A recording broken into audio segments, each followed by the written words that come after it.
Before we begin, thank you very much to Hayden G for joining the Patreon campaign. Very appreciated. Thank you so much for the support. Just to give you some updates, Patreon-wise, to be honest with you, Patreon does some weird things at the beginning of the month, and they kind of lose track of how many people are on. I know just before the first, we were well above 800, and now we are below 800, so I honestly don't know if we unlocked the next set of episode reviews or not. For safety's sake, I'm going to say no, we did not clear it.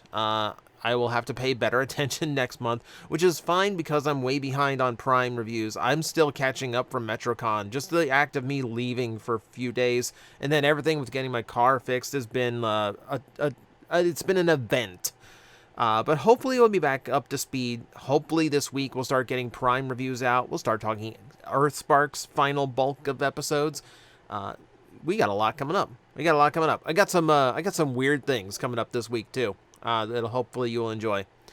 Okay, we are buzzing right now. The Transformers universe is buzzing right now because we have something brand new coming out. Now, before we begin, we will acknowledge that this could be elaborate hoax. It doesn't look like it because, frankly, it looks too good and it looks too official for it to not be a hoax. And if it is not a hoax, we are still, according to leaked sources, about a week away from finding out for sure. But we're going to talk about it now because I think it's a fascinating topic, and it's something that I've been asking and expecting Hasbro and Takara to do for a long time now. And we're finally there. It seems like we're there. So we're going to be talking Transformers Missing Link. So what is Missing Link? Well, in this case, it is the bridge between the original G1 design and the functionality of modern Transformers. So, if you haven't seen this, I talked about it in the news roundup, but this is such an interesting thing. I do think it's worth doing all on its own as well. So, if you haven't seen it, here you go. We have a brand new mold, Optimus Prime, coming out from Takara. You can see 8-9 there in the Japanese written on it, which does mean, yes, August 9th is going to be an official release, information release for this. And this is interesting. This is really fascinating because this is G1 toy aesthetic, straight up the original aesthetic of their Generation 1 toy with modern articulation. And it scales too. It's like the original G1 toy. It literally is as if they just did what we in the fandom always kind of joke about, which is adding articulation to the old toys.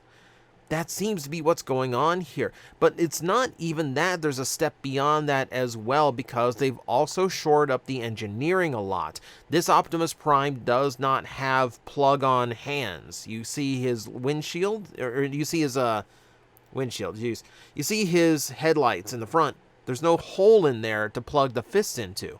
You can see on the edge of his wrist in this shot, he actually does have like a rotate around like pivot point where the hands will slide into the new into his forearms. What little forearm he has there. So it's an all-in-one, no additional part Optimus Prime. No part forming necessary, which is already really cool. And you can see just how articulated it is and like how good the posing is going to be on this thing. So for the Optimus Prime, or I guess Convoy in this case, there are two versions. This one is cartoon accurate, which you can tell by the yellow on the pelvis and the silver on the toes. And then we have a toy accurate version with darker blue sticker details, or at least I assume tampagraphs imitating stickers, as well as a reissue of the original G1 trailer, which it is fully compatible with. This is how we know that this is exactly to scale with the original G1 toy. This is a fascinating concept. I absolutely love this idea. It looks really interesting because this not only scratches the itch of like wanting what's something that looks and feels like the original G1 toy, but functions the way a modern one does. Because I'll be honest, like I buy some of the G1 reissues they're doing right now. Still on my desk, I have the little reissue Hound. because I never had Hound before. So this is my first time experiencing the mold. It's okay. It is extremely simplistic, and once it's a robot, it just kind of stands there, and there's nothing you can do with it. He's not the most functional. I will say that. So to have that function added in, I think is an amazing thing. And this is developing. This is still ongoing. We had this pop up. Now again, don't know how accurate any of these are. This could all just be photoshopped in. This one has a later release window attached to it. It's on the 22nd. So we're going to have to wait a couple more weeks after Convoy to see if this Megatron is legit. But it seems like it's going for it. It's got the original G1 accessories. It doesn't have the ankle stock, and it doesn't have the silencer. So it's a more basic G1 Megatron. I would presume, just like Optimus Prime, that there is going to be two different variations. This one seems to be the toy accurate, if I'm judging by all the chrome on him. And then we'll most likely get a show accurate one as well. They would probably most likely get rid of the black in the helmet, probably dull the chrome down, include like all the accessories, etc. Presumably. But you can already see, just like, you can see the knees, you can see the elbows, the articulated neck, all the added functionality, same as Prime, that this one would have, presuming it's all legitimate. Remember, even if this is not legitimate, I think it's a discussion worth having, because I think this idea is absolutely golden. I think they could mint money off of this. So, we wait a week to see the official confirmation. Until then, we can speculate as to what exactly this could be. Now, for me, this could be a very brief classic-style line that we are only going to see for, like, the 40th anniversary. That seems obvious. Optimus and Megatron might be the only two offerings we get from Missing Link. But then again, 20th anniversary Optimus Prime, MP01, was never really meant... I don't think anyone knew that Masterpiece would go as far as it did once they created that. So this, I would honestly believe, would be just the start of something, especially if it does well. Let's see. What else can we do with this? But who else are we looking forward to? So there's obvious contenders. So Bumblebee has so much, like, pull action for its transformation. I can't imagine that the transformation scheme on him wouldn't be completely redone.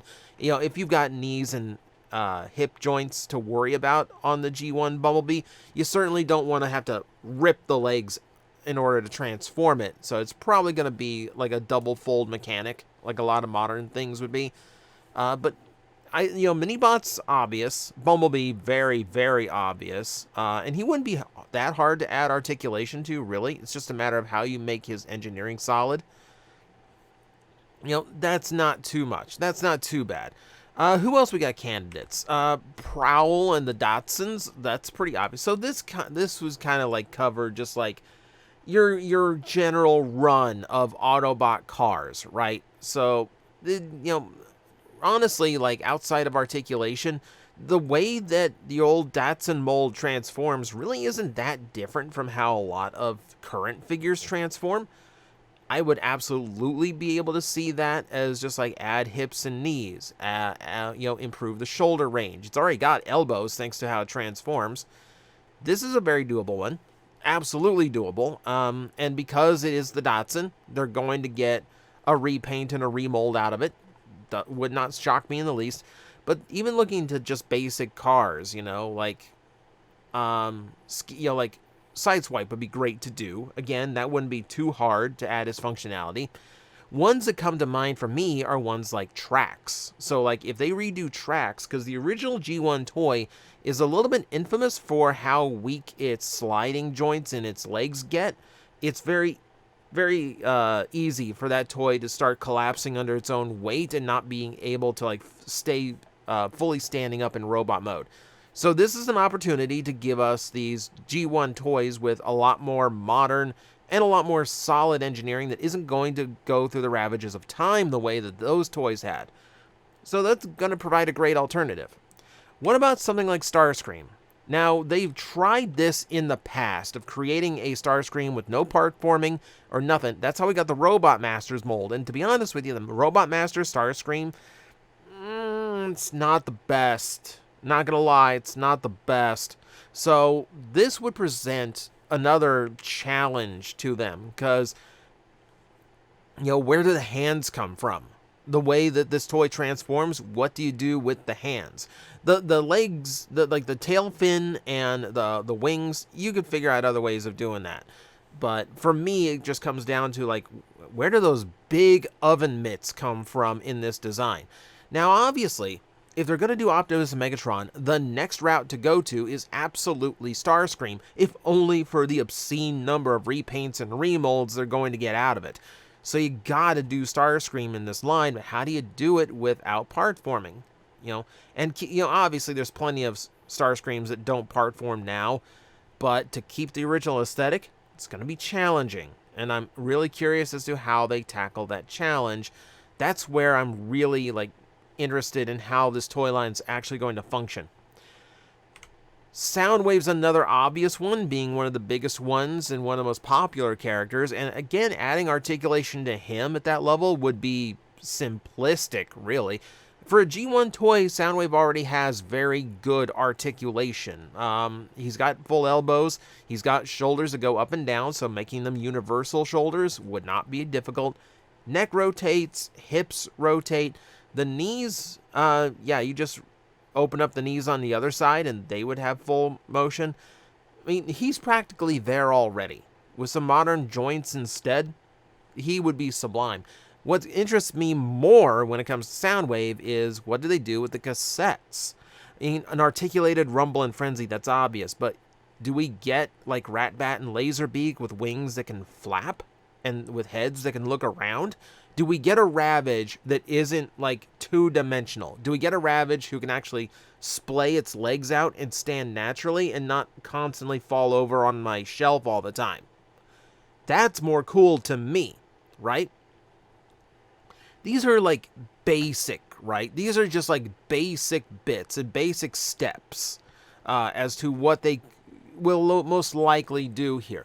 Let's get crazy. Let's see just how daring they could possibly be and how manic this idea can really get.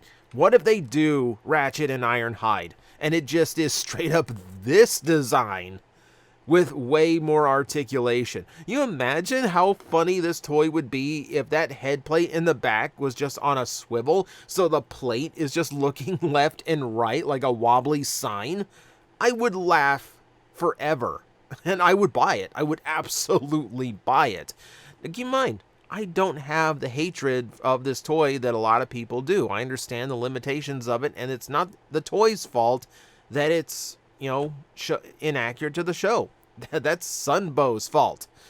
So, I could see this being like, are we, like, Hasbro and Takara going, like, are we really doing this?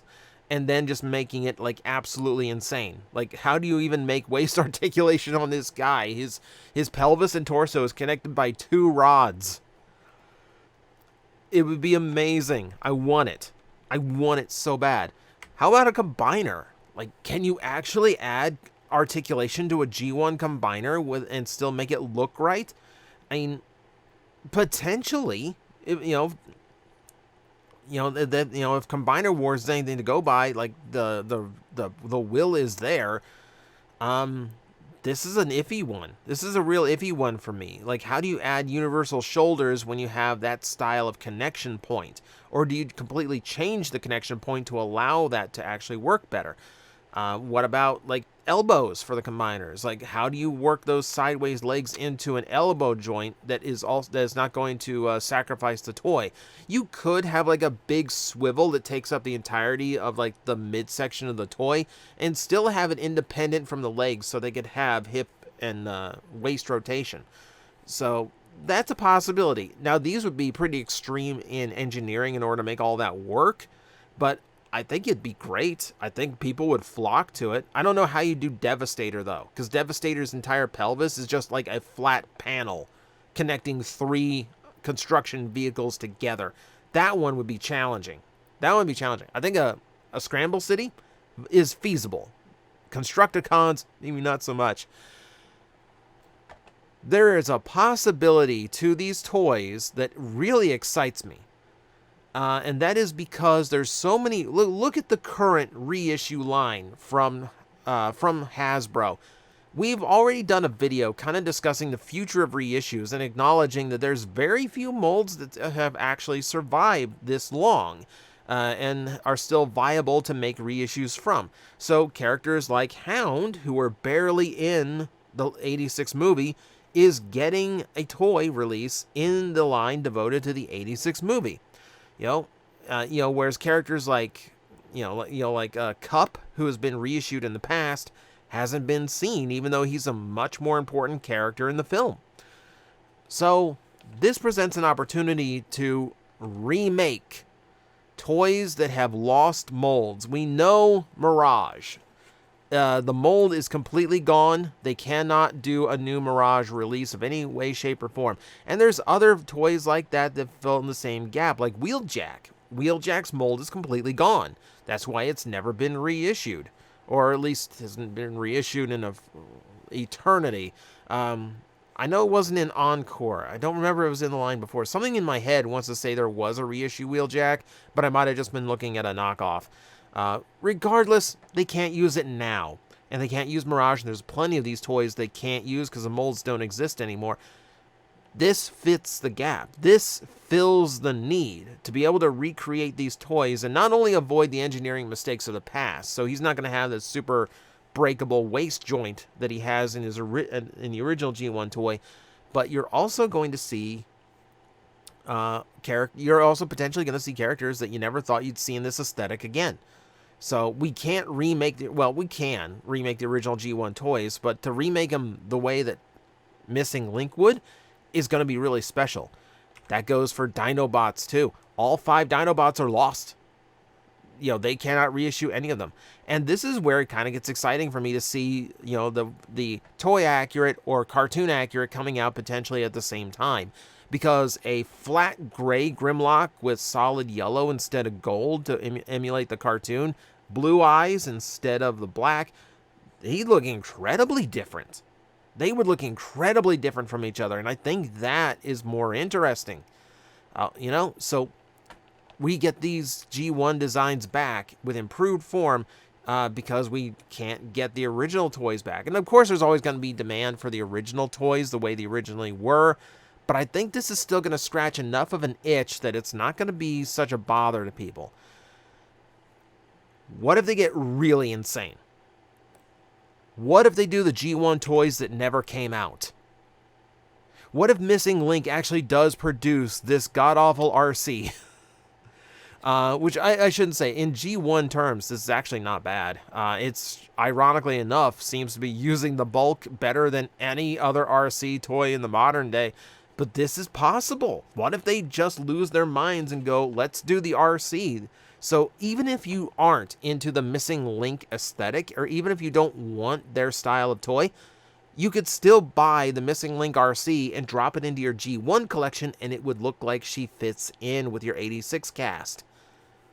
Easy money there. Easy money there. They could do characters from G1 that never had original toys. Like, imagine doing an Alpha Trion in G1 toy aesthetic that matches with your vintage collection or goes in with your new Missing Link collection.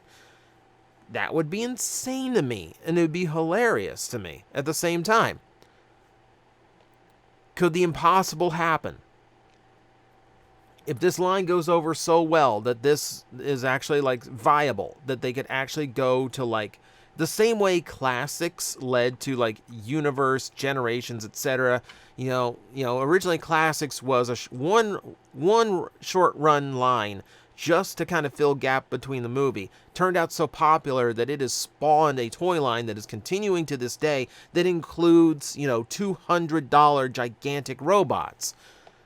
If Missing Link goes the same way, what could be? What could be? You understand why I'm excited for this line? Why Transformer collectors in general should be excited for this line? Because the possibilities are insane. and I want to see it so badly. So, if the original leak is to be believed, we are still about a week away from knowing exactly what this line is about, or at the very least finding out firsthand what that convoy is. So we will sit and wait, and undoubtedly we will be talking about it when it comes up. But for now, this is the speculation. Thank you guys for watching. Please let me know in the comments, who do you want to see in Missing Link style? What is the one G1 toy that really needs to be done this way? Let me know, and I will see you next time. I'm like, I think you guys got this. I will back away, and I will see you all later. You've got this handled. Alafi's like, really? You're not gonna help me? Like, it's fine now. It's like these disgusting creatures breathing down my neck, and you're all just like, I believe in you. You got this. All right, you seem to have this. 5 minutes.